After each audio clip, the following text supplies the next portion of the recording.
할렐루야.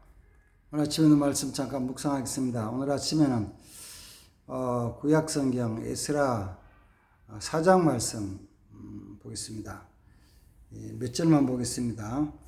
에스라 4장 4절부터 6절까지 보겠습니다. 이로부터 그 땅 백성 유다 백성의 손을 약하게 하여 그 건축을 방해하되 바사왕 고레스의 시대부터 바사왕 다리오에 즉위할 때까지 관리들에게 뇌물을 주어 그 계획을 막았으며, 또 아하수에로가 즉위할 때에 그들이 글을 올려 유다와 예루살렘 주민을 고발하니라. 아멘.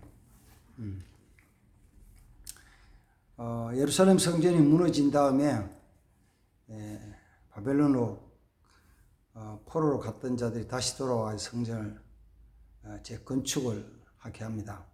그때 이제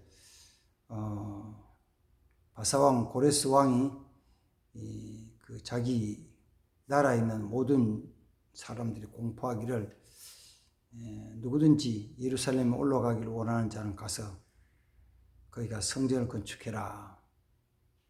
그리고 에스라서 6장 10절에 보면은 거기 가서 성전을 건축하고 왕과 왕자들을 위해서 또 그들의 생명과 평안을 위해서 기도하라, 이렇게 이제 명령을 내립니다.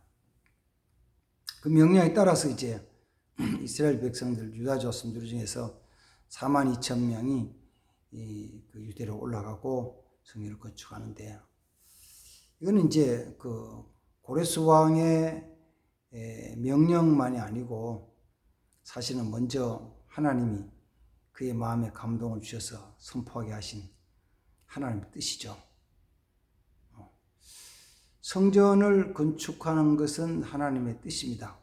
하나님은 그래서 성전을 건축했을 때 그 성전에 임하셔서 자기 백성, 이스라엘 백성을 함께 하시고, 또 그들에게 복을 주시고, 또 그들에게 은혜를 베푸신다 말씀하시죠.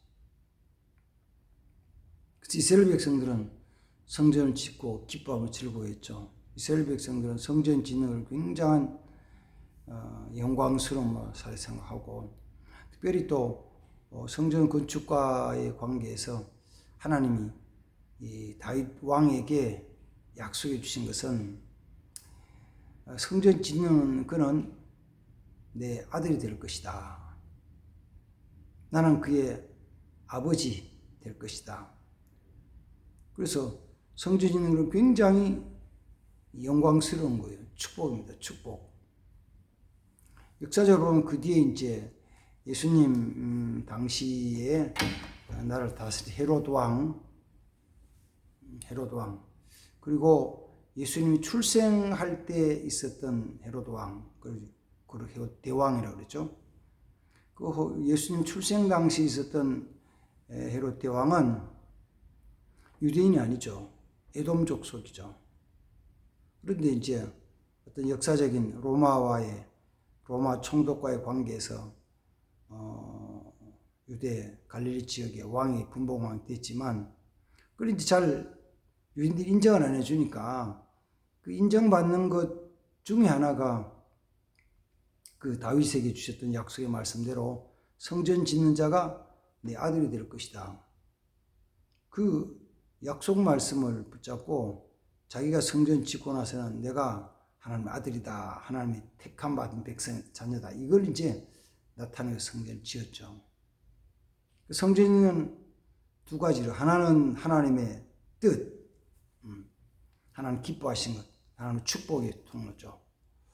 또 하나는 그 시대에 온 그 지역 전체를 지배하고 다스리던 그 바사나라의 고레스 왕이 성전 건축하라고 명령을 내린 것이죠.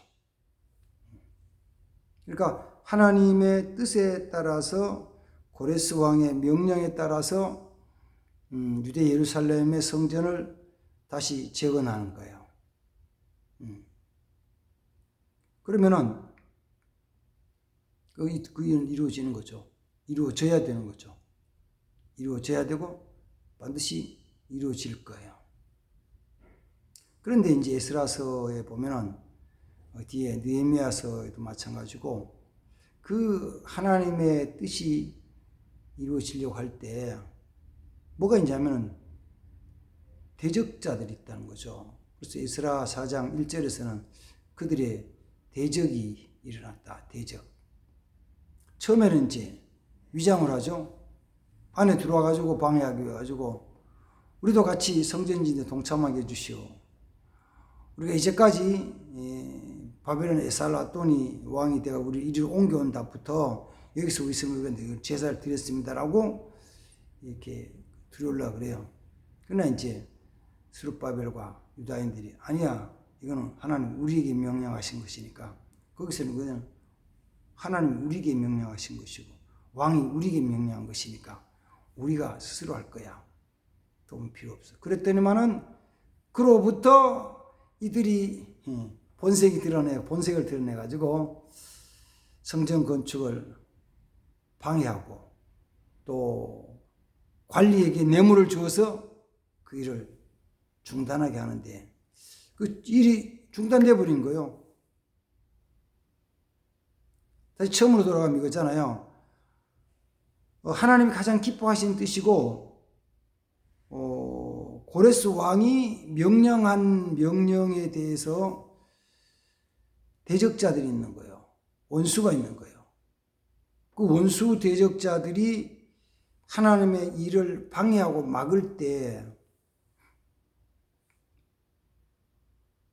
막혀져 버려요. 막힌다고. 그래서 고레스 왕 시대부터 다리오 즉위 때까지 약 정확한 건 아니겠지만 한 14년 정도, 15년 가까이 하나님이 중단됐어요. 일이 안 됐어요. 일이 안 됐어요. 그리고는 이제 대적들은 박수를 치면서 그랬죠. 야, 우리가 성전 못 지게 막았다. 아주 야, 이제 안 된다. 막았다. 막았죠. 막았어요. 10년 이상 막았어요. 못하게 했어요. 하나님이 이루지 않았어요. 그러면 어떻게 그런 일이 있을까? 하나님의 일에 대적하는 자, 하나님의 일을 방해하는 자가 어찌 성공하고 살아갈 수 있을까? 우리는 적어도 하나님을 믿는 사람들은 마음속에 항상 있죠. 하나님을 대적하는 자는 망하는 거야. 절대로 승리하지 못해. 반드시 하나님 뜻이 이루어지고 하나님 대적하는 자는 망할 거야. 그치? 망할 거라고 믿죠. 망할 거라고. 근데 그게 막혀버렸어요. 이거 어떻게 해석해야 돼요? 그 순간 저들이 방해하고 막는 바람에 성전 하다가 그냥 스톱하고는 그냥 하던 그냥 두고 10년을 기다렸어요. 생각해봐요. 오늘날 또 어떤 건축을 하다가 오늘날도 가끔은 이제 뭐 여러 가지 사정에 의해서 건축이 중단되는 경우가 있잖아요. 성전 건축을 하다가 중단하면 그 자체도 보기가 아주 좀 흉하죠. 예를 들어가지고 뭐 철근을 올리다가 그냥 뒀다. 콘크리트 하다가 막 그냥 뒀다. 그게 한 달, 두 달, 1년, 2년, 10년 지나갔다. 그러면 10년 지나가면 뭐요? 완전 그건 끝이죠. 아주 흉하죠. 왜 그랬을까? 그 뒤에 이제 뒤에 말씀을 읽어보면 5장, 6장에 가면은 그들이 일시적으로 방해는 했지만 하나님의 뜻은 이루어지는 거죠. 악한 자들의 계획은 일시적인 거예요. 순간인 거예요. 영원하지 않고 순간인 거예요. 우리 때로는 악한 자의 뜻이 영원한 것처럼 온전해지는 것처럼 그렇게 느껴지니까 우리가 좌절하고 낙심하는 거죠. 그러나 궁극적으로는 하나님의 뜻이 이루어진다는 것을 꼭 믿어야 됩니다. 궁극적으로는 악한 자가 승리하는 것처럼 보이지만 때가 되면 반드시 하나님의 뜻이 이루어지고 악한 자가 무너진다는 것은, 사실 이런 내용들은 성경 속에 많은 곳에 나와요. 시편 37편 말씀은 악한 자가 형통한 것, 불의한 자가 형통하기 때문에 불효하지 말고 또 불평하지도 말아라. 불효하라. 예레미야서에도 보면 악한 자가 잘 되는 것을 너희는 부러워하지 말아라. 악인이 잘 되는 것처럼 보이지만 영원한 건 아니다. 반드시 멸망을 당한다. 반드시 하나님의 뜻이 이루어진다. 승리한다. 말씀해 주잖아요. 우리는 꼭 믿어야 됩니다. 그러나 하나님의 일을 하는데 항상 뭐가 있냐면은 방해하는 원수가 있고 대적자들이 있어요. 사실은 에덴 동산에서부터 주님이 재림한 그날까지 모든 역사 속에서 악한 사단, 하나님 뜻을 대적한 악한 사단 항상 일어나가지고 일을 방해하고 대적합니다. 있다는 것은 기억을 하면 돼요. 그 다음에 또 한 가지 이제 우리가 본문에서 생각할 수 있는, 생각해 볼 것은 뭐냐면은, 그러면, 성전을 짓던 이스라엘 백성들 편에서 본다면 왜 하나님 그렇게 하셨을까? 혹시 대적자가 있더라도 하나님께서 하나님의 능력으로 한순간 그냥 탁 치시고, 그냥 일어나자마자 탁 치시고, 하나님의 일을 이루면 얼마나 더 좋을 텐데, 그렇게 해서 하셨을까? 그렇게 했을까? 그런 의문을 가질 수가 있어요. 하나님이 어려움 없도록 그냥 순적하게 형통하게 하셨으면 안 될까? 그렇게 하실 수도 있죠. 그러나 성경 전체를 보면 하나님은 우리에게 뭘 원하시냐면은 하나님의 은혜를 은혜로 깨닫고 감사하게 하는 거죠. 그리고 찬양, 영광 돌리게 하시게 하는 거예요. 사실 사람은 간사하거든요. 사람이 너무너무 간사해요. 그래서 조금만 좋으면은, 시간 지나면은 은혜를 잊어버리는 경우도 참 많아요. 그래서 은혜를 잊지 않고 살아가는 것이 가장 큰 축복입니다. 우리는 보통 얘기할 때 우리 이 세상 살아가는 동안에도 하나님의 은혜가 아니면 살 수 없다는 것은 얘기를 하는 거예요. 근데 그 은혜가 어떤 면에서는 우리가 공짜로 거저 받는 것이기 때문에 감사를 잘 안 해요. 내가 값을 지불하면은 귀한 줄 알아요. 내가 값을 지불하면 그 값도 아주 비싸게, 아주 많이 드리면은 더 귀하게 여긴다니까요. 아주 단순하게 돈 많이 주고 산 게 귀한 거잖아요. 돈 작게 주고 산 거, 그냥 거저 얻은 거는 아무리 좋은 것도 귀한 줄 몰라요. 웃으면서 말하는 게 있잖아요. 과일이 언제 맛있냐면 비쌀 때 사 먹는 게 맛있다고. 아무리 맛있는 것도 싸졌어. 뭐 100원에 10개야. 그러면 그걸 100원에 10개 갖다 놓고 먹으면 다 먹기도 전에 맛이 없다 그래요. 그런데 한 개 10,000원이다 그러면 한 개 10,000원짜리, 한 개 100,000원이 되면 100,000원짜리, 이거 100,000원이야. 귀하면 맛있어요. 귀하다는 말은 다른 말로 하면 값을 비싸게 지불하면 귀하고 좋은 거예요. 하나님은 우리 생명을 위해서는 정말 아주 귀한 것을 거저 주셨는데 깨닫지 못하잖아요.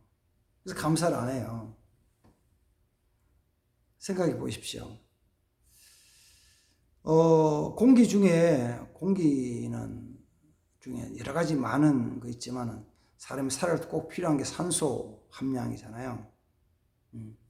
과학자들은 보통 공기 중에 산소 함량이 한 23% 정도 된다고 봐요. 조금 낮이 22%, 21%, 높아지면 24%, 25% 이렇게 된다 보죠. 그러면은 23% 조금 높아 23.5%, 24% 되면은 어떠냐 그러면 너무 기분이 좋고 상쾌하고 몸이 막 붕붕 뜨면 날아가는 것처럼 느껴지는 거죠. 마치 그 한여름 더울 때 침엽수 숲속 산림욕장, 산림욕장에 가면 대체로 침엽수가 많은데 침엽수 산림욕장 뭐 요사이는 뭐 나무 중에 편백나무 좋다 편백나무 숲 뭐 이런데 그것도 짧은 팔 옷을 입고 탁 가면 온 몸이 그러면 숨을 쉬니까 얼마나 좋은지 몰라요. 기분이 상쾌해지죠. 상쾌해지고 기분만 상쾌해지는 그 힘이 막 솟아나요. 좋은 공기 호흡하면. 그런데 많으면 좋은 줄로 생각을 하고 산소 함량이 23%가 넘어가죠. 4, 5, 6, 7, 8, 9, 10, 30%에 갔다. 그러면은 산소 함량이 많으니까 기분이 어떨까요? 너무 좋겠죠. 그죠? 기분이 너무 좋을 거 아니에요. 그럴 수는 있겠죠. 아주 그냥 공기 탁한 데는 산소 자체를 사다 막 마시고 지키니까 사람들이 요사이는. 근데 조심할 게 있어요. 산소 함량이 25, 26 되면은 위험한 게 뭐냐면은 우리가 길 가다가 신발로 돌을 탁 차면은 돌이 부딪혀가지고 똘똘 굴러가지고 낮에는 잘 모르지 보이지 않는데 밤에 딱 하면 돌이 타사삭 치면서 보면 불꽃이 반짝반짝 탁탁탁 치면서 나가거든요. 근데 산소 함량이 27, 28 넘어가면은 그 돌에 부딪혀서 불꽃이 반짝이 난 거기도 불이 붙어 버린다고요. 꼭 뭐가 같으냐면은 주방 안에 그 가스 밸브가 잘못 열려 있어가지고 가스가 꽉 차 있으면 다시 나중에 그걸 알지도 못하고 가스 이제 불을 확 켜는 순간 무슨 일이 생겨요? 그 안에 전부 한꺼번에 불바다가 되잖아요. 확 폭발하듯이. 그 똑같은 일이 산소 함량이 27%만 넘어가면 일어나요. 그러면 주방에서 가스 차가지고 나는 거는 어디만 있냐면은 그 주방 안에만 실내만 일어났잖아요. 그러면 이 동네 전체가 그렇다면 불바다가 얼마큼 된다고요? 동네가 다 불바다 되죠. 동네가 불바다 되는 거예요. 그래서 너무 높아지면 안 좋아. 아이고 그러면 위험하니까 안전하게 가자. 안전한 건 뭐예요? 좀 낮추면 되잖아요. 낮춰. 차라리 위험한 것보다는 안전한 게 좋다. 안전이 우선이다. 안전이 우선이죠. 공사하는 것이나 차량 운전하는 것이나 모든 것에 안전이 우선이에요.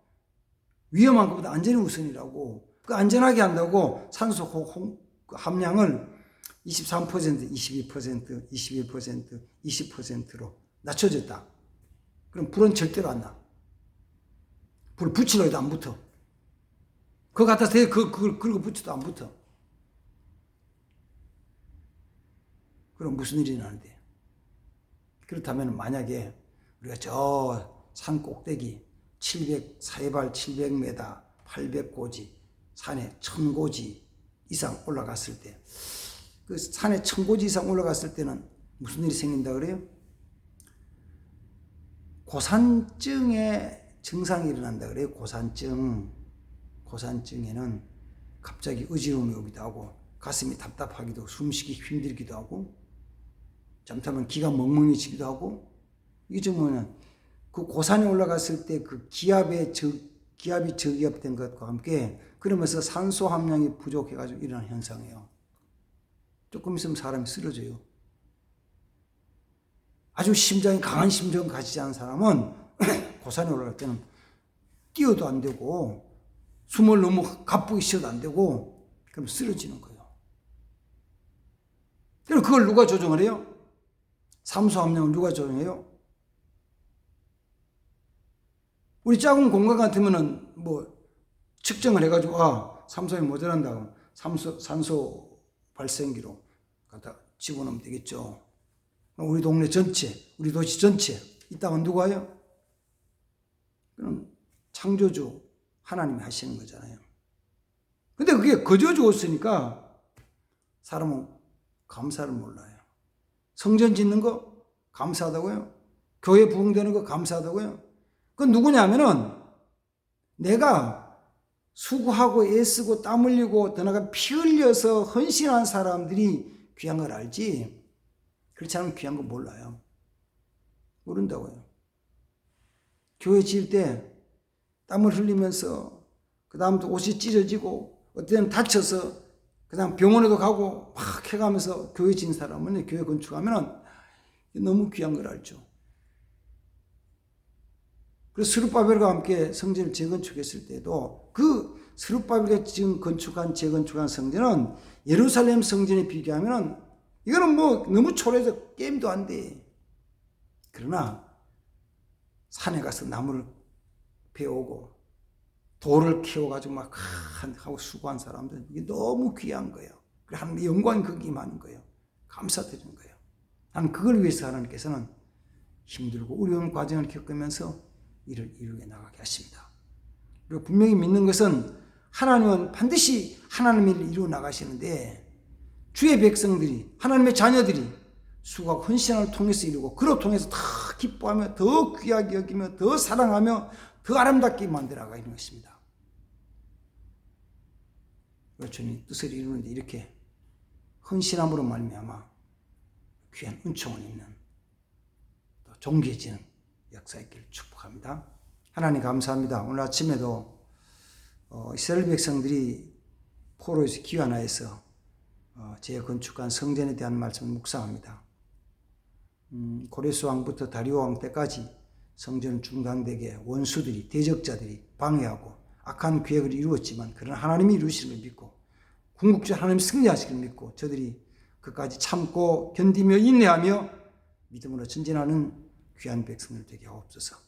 예수님의 이름으로 기도하옵나이다. 아멘. 감사합니다. 축복합니다.